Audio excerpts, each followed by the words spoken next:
What's up? We back. Truthpaste. I'm going to get personal. I'm going to talk about my life a little bit with this subject. Today we're going to talk about expectations and what that means for the person who's being expected of something. Now obviously there's a ton of different kinds of expectations, but today I'm going to talk about what it was like for me growing up with a heightened level of expectation. As a kid, I've always been gifted, whether it be academically, physically, whatever. I was always talented. I was always very gifted. You do these intelligence tests for kids. I tested with a genius level IQ. So that catapulted me into certain kinds of classes. Once in those classes, in second grade, I excelled in math and I was actually pushed up to the next level for math, which is my least favorite subject. Simply because of how I think, I now have this expectation that I'm supposed to be a genius and get all A's. And at the very least, if I can't get straight A's, well then at least I need to be smarter than my counterparts, which is pressure for a second grader they don't need. As a hobby, I picked up basketball and I fell in love with it, and I'm a natural. I became very good at it, and I actually would play an age up. Now there's this level of expectation that now because I'm playing a level up, that I need to be as good as the level that where I'm at, and that's it. During that time, I also found out that I'm very artistic, can paint, I can draw, I'm well-spoken, I write poems, I write short stories, all that stuff. I would play different sports and I was a natural at it. Football, baseball, I loved swimming, cycling, rock climbing, you named it, I could do it. So growing up, people would find out these things and they immediately would put me on a different level as everyone else with out my permission or say so. I only say with permission because if I don't reach that standard, well then now there's a level of disappointment that I didn't sign up for. Let's move on.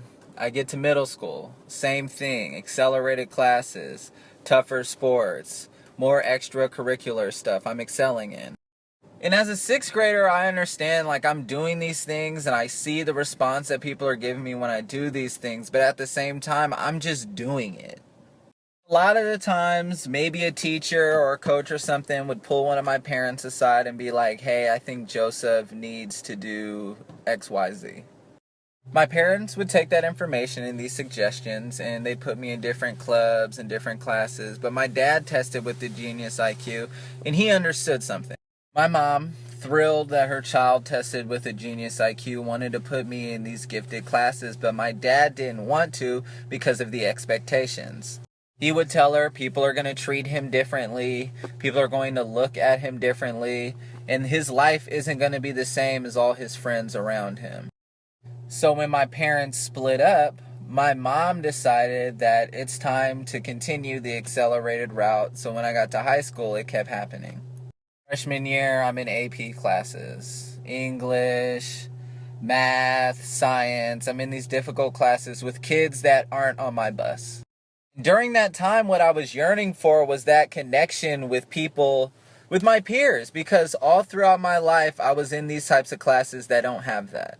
Schoolwork comes first, relationships come second, and my whole life has been like that, and it's an empty way to live. And you can become socially awkward. You internalize all these pressures and this level that you're supposed to achieve based on what other people have told you. And what's challenging about that is that you become your hardest critic because you're the one that has to live it every single day. It may be okay for you to just pass a class, but if I don't excel in the class, it's looked at as a disappointment. My friends would cut class and go to the movies. I couldn't do it because there's this expectation that I'm not the kind of student that does that. I'm in AP classes, which were IB classes at the time, which is a level above AP, which is ridiculous in itself, but I was in those classes. I was the president of peer mediation. I was the VP of the Black Student Union. I was in the hip hop club. I was in track, varsity basketball, all kinds of stuff. Because all these people would ask me to join these things because they saw something in me that would be beneficial, and my whole life I've just been saying yes.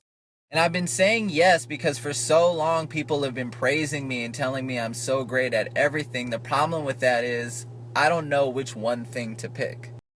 And as the person with the expectation, it's tough because you have to pick something and be exceptional. Your 5 isn't the same as somebody else's 5 because that somebody else has identified you to be better or smarter than them.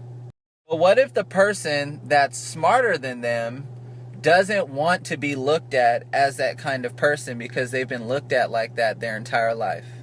Their whole life, people have told them that they can do this and they should do that, and they can see them being this or they can see them doing that. It's hard. Not a lot of people have the skills and talents that people look at and automatically go, you know what? You're something special. I can see you being someone famous or, being someone who makes an impact in history. Like, it's hard to hear these things. Because what's happening is that the person who's telling you this stuff is projecting thoughts they wish they had for themselves onto a person they believe has it. What they don't understand is that deep down, that person that they're talking to, for just a little bit, would like to have the lowered expectations that you have. I wish I could have skipped class and hung out with my friends without having to deal with the disappointment of a faculty and an entire school coming down on me. I would have loved to have taken regular classes with the kids that ride on my bus or live in my neighborhood, but instead, because I've been identified as smart, I can't. And don't get me wrong, I'm blessed. I'm blessed to be as talented as I am, as smart as I am, but not a lot of people that are in this position speak out about what it's like. So many of us are like, man, I wish I could be good at this, or I wish I would know how to do that. Well, coming from someone who's very talented, it's a lot of pressure. It's a pressure that only few can understand, and it's one that I can't really put into words, but you live with it every single day. You wake up with this belief you have to do something phenomenal every single day to live up to the expectations that people have put you to. The moment you try to say, hey, why can't we just work off of the same standard, that person will tell you, well, no, you're smarter than me and more talented, so you have a higher standard. So that goes back into what my dad was saying about people looking at you differently, people treating you differently. It's like that your whole life. In moments when you want to blend in, you stand out. In moments where you stand out, you're praised. You can't just hide behind it. And the worst part of all is no one gives you permission to fail. Like, they have the same permission to fail, and it's okay. It's not okay for you. Like, I'm a junior in high school taking sophomore college level science classes, but I'm not allowed to fail that class because I'm looked at as being a genius. What if we took just another junior and put them in this class? Would it be okay for that student to fail this class? Why do I have to live to that expectation? Why is it not okay for me to be like, you know what? This is too hard. But because everyone else thinks I'm smart enough to do it, I'm forced to do it. So many people are only good at a number of things, and they figure that